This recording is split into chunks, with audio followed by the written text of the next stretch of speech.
You probably know by now that Fallout 4 is full of secrets and hidden locations, but did you know that Fallout 4 also has a number of hidden references, some that are hidden in plain sight? Well, in this guide, I am going to show you 5 hidden references that you probably missed, plus a neat little bonus at the end. Hi, I'm Mo and I'm trapped in Fallout. To show you this first hidden reference, you will first need to visit the Cambridge police station, and you must have already traveled with Paladin Dance to ArcJet system and completed the calls to arm quest. Once you do that, you will unlock the ability to get quests from Scribe Halen right over here. We'll speak to Scribe Halen, and let's just go through the motions of selecting the dialogues. We'll say seeing eye to eye, and then select I'll stay away. From here, select yes. And with that, she will give you a quartermastery quest. And now, this particular quest will send you to random locations all around the Commonwealth, asking to basically find random items. And in this instance, she happened to ask me to go and find a flex sensor, which is exactly what I'm looking for. So I will now head out and find this flex sensor. So in this instance, I've been sent to this location, and if I look inside this trunk, then inside it I will find the flex sensor. When you pick up the flex sensor, it won't really look like much. It will just basically look like a piece of metal with some components. But the important thing is, if you rotate it and look at the back, you will notice that there is a 9-digit number on the bottom right of this metal piece. Now, chances are you probably don't know what this number actually is or what it represents. This is basically the number that's seen in the first Alien movie given to the operating system, the Nostromo, on the spaceship itself. This is a direct reference to that operating system on that alien spaceship in the first Alien movie. Now, given that, this is basically confirmed to be a part of that spaceship, and I suppose from here you can theorize it's a Fallout world actually set in the same world as things such as aliens and the Predator.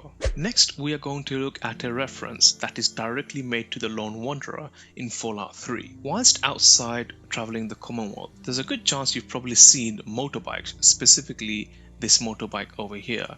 The specific one is actually found right outside of Drumlin Diner. Now again, chances are you may not have noticed this, but if you take a much closer look and take a look at that name right over there, the brand name so to speak, that actually says Lone Wanderer. And this Lone Wanderer is a direct reference to what the protagonist is called in Fallout 3, i.e. the Lone Wanderer.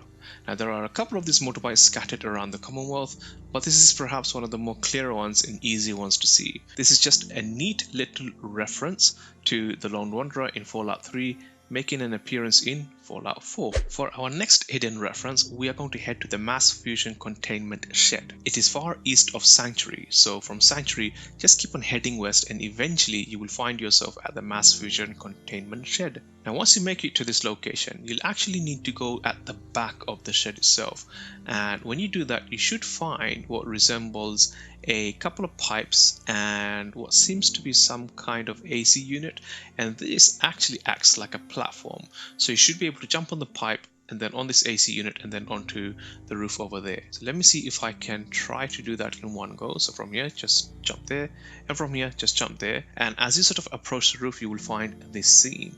You will find an NPC that appears to be taken out right in front of a synth as well. Again, this is another reference to another movie, specifically Blade Runner. This is referencing one of the last few scenes where you find Deckhead fighting a synth, and they're basically both about to be taken out. Now, I'm not going to try and ruin the movie on the off chance you haven't seen it, but this is directly a reference to that scene, again within Fallout 4, making this an interesting hidden reference that you may have missed whilst your travels in the Commonwealth. And now, if you made it this far into the guide and you've enjoyed what you've seen so far, please do consider liking this video and leaving a comment. If you have any particular Easter eggs or references that you found in Fallout 4 that you think are quite interesting, then please do let me know in the comment section of this video. Now, this next reference is actually quite interesting.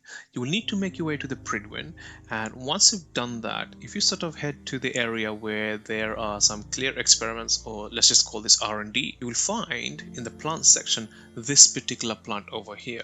Now, if you pick this plant up, you will notice that is called an experimental plant. And this plant is actually a direct reference to Nirnroot, which is a plant that you can find in another one of Bethesda's games, the Elder Scrolls series to be specific. In that game, when you pick up one of these plants, they can be used to create potions, typically invisibility-based potions, but creating potions in Fallout 4 isn't a thing, and that's perhaps why this is referred to as an experimental plant. Now, when you consume the plant itself, you only appear to recover 15 HP, so there really isn't any other significant gains you get from actually consuming the plant, but this is just basically a really unique reference, potentially in some sense tying both the game worlds together. For our next reference, we will need to head to the CIT ruins. It is directly north of Diamond City across the water, and once you make it, you will need to go and just head inside and make sure to actually head to the top of the building, so not sort of the basement where the institute is, but the top half of it. Once inside, you will find a number of super mutants, but the bit we are interested in is the bit where you will need to head left. So as soon as you enter,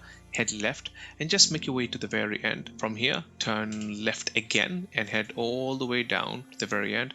And from here, now you need to head right. And as you do that and then look to your left, you will find a chalkboard with some specific patterns, and right outside the chalkboard you will find what appears to be a, let's just assume, a janitor, simply because there appears to be a mop and bucket, or rather a broom and a bucket right next to them. Now again, this is yet again another reference to another movie, in this case Good Will Hunting. In that movie we have a character called Will who is basically a genius but is in the position of a janitor in this really prestigious school simply because of some life struggles, and he is discovered to be a genius.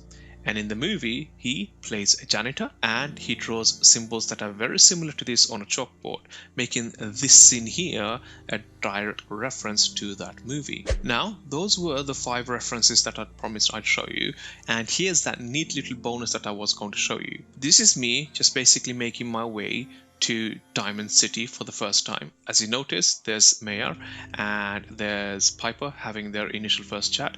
But if you just head into this office right over here, I'll turn my people light on, you will find this NPC that looks oddly familiar to another NPC that you will meet if you decide to go and approach the railroad.